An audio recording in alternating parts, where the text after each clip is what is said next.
Baik, kita lanjut pada pokok bahasan yang keempat, yakni kualitas dan pendidikan konselor. Salah satu kualitas yang jarang dibicarakan dalam konseling adalah kualitas pribadi konselor. Padahal, kualitas pribadi konselor ini menjadi kriteria yang menyangkut segala aspek kepribadian yang tentunya sangat penting dan menentukan keefektifan terlaksananya proses konseling. Di sini, dalam menentukan kualitas pribadi seorang konselor ini, beberapa ahli telah membuat penelitian-penelitian. Nah, salah satu hasil penelitian yang menarik perhatian di sini adalah menurut Mene bahwa pribadi konselor atau konselor yang berkualitas ini pertama-tama adalah memahami dan melaksanakan etika dengan profesional.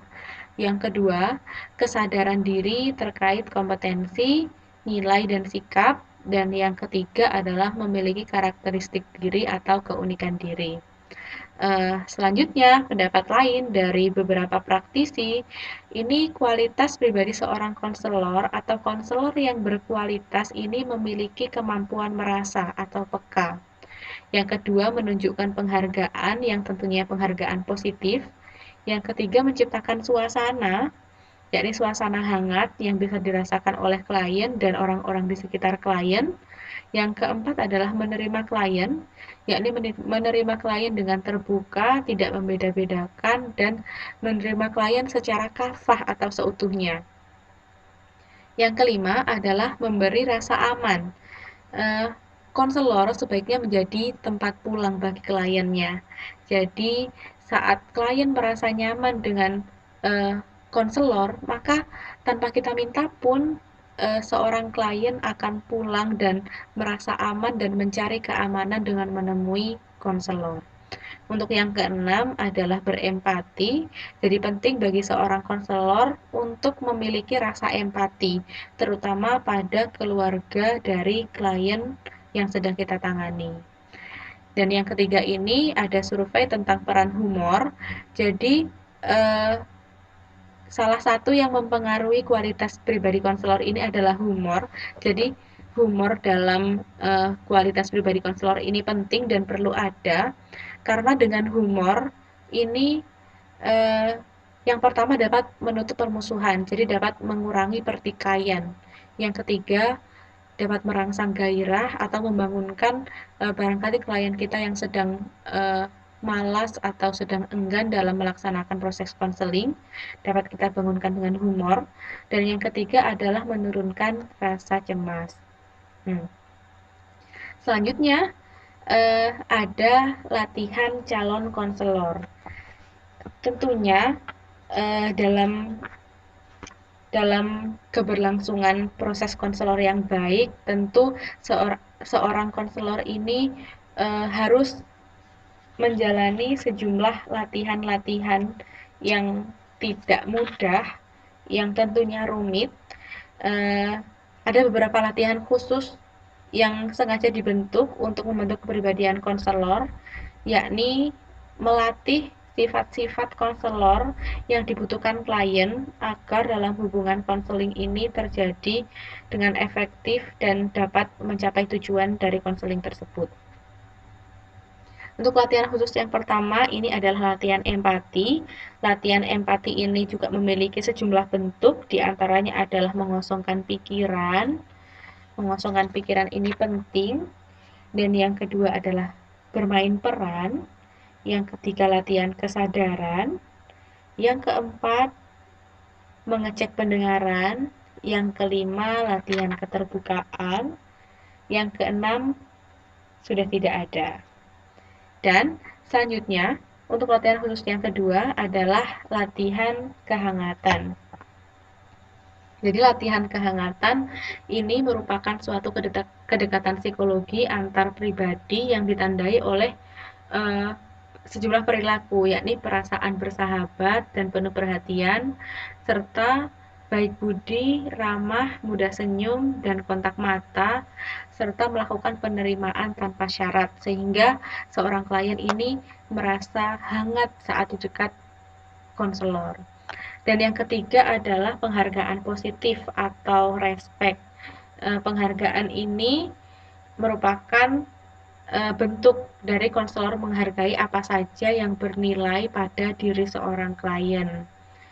Maksudnya penghargaan di sini, jadi seorang konselor itu tidak berhak dan bahkan tidak boleh membuat judgement yang macam-macam tentang seorang klien. Dan selanjutnya yang keempat ini ada konkret atau spesifik. Konkret atau spesifik ini adalah komunikasi klien dengan konselor ini sebaiknya akurat dan jelas dan tidak ada yang samar atau kabur sehingga klien dapat menerima apa yang disampaikan konselor, begitupun sebaliknya. Si klien juga dapat memberikan kejelasan atau spesifikasi kepada konselor. Dan selanjutnya yang kelima ada keterbukaan diri atau self disclosure. Di sini adalah pikiran, ide dan perasaan yang terjadi setelah kesadaran tentang hal-hal yang terjadi. Biasanya self disclosure ini juga disebut self expression, yakni cara yang penting untuk membiarkan klien mengetahui bahwa kita sebagai konselor dan mereka adalah manusia, bukan sekedar berperan sebagai konselor dan berperan sebagai klien. Untuk yang selanjutnya adalah mengendalikan cemas. Ini juga penting.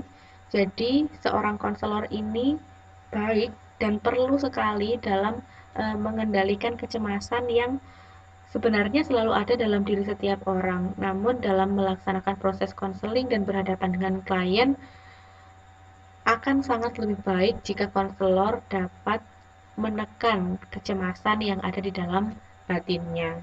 Yang ketujuh ada aspek intelektual. Aspek intelektual ini berasal dari kemampuan atau keilmuan seorang konselor. Jadi konselor ini harus dihiasi, harus kaya akan ilmu-ilmu dan pengetahuan sehingga tidak pernah kehabisan akal untuk dapat menghidupkan atau membicarakan hal-hal yang menarik dengan seorang klien.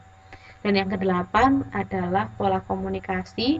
Seorang konselor harus memiliki kemampuan verbal dan nonverbal yang baik, sehingga apa yang disampaikan konselor secara lisan dan secara mimik atau gestur ini dapat diterima oleh klien dengan baik. Untuk subbab yang ketiga, ini adalah pendidikan calon konselor. Pendidikan calon konselor ini berdasarkan yang ada dalam buku ini dari University of Houston di USA atau Amerika Serikat. Ini seorang konselor ini minimal harus berpendidikan master's degree. Yang kedua, memiliki valid teaching teaching certificate atau memiliki sertifikat mengajar. Yang ketiga, minimum of 3-year teaching experience. Jadi seorang konselor ini minimal harus memiliki pengalaman mengajar 3 tahun. Dan yang keempat adalah valid tekad professional counselor certificate. Jadi seorang konselor harus memiliki sertifikat tekad profesional. Kalau yang berlaku di Indonesia, ini biasanya seorang konselor itu dari minimal pendidikannya adalah D3 dan S1. Sekian untuk pembahasan pada bab yang keempat ini. Semoga yang disampaikan bermanfaat. Terima kasih banyak. Kita lanjut pada pembahasan yang selanjutnya.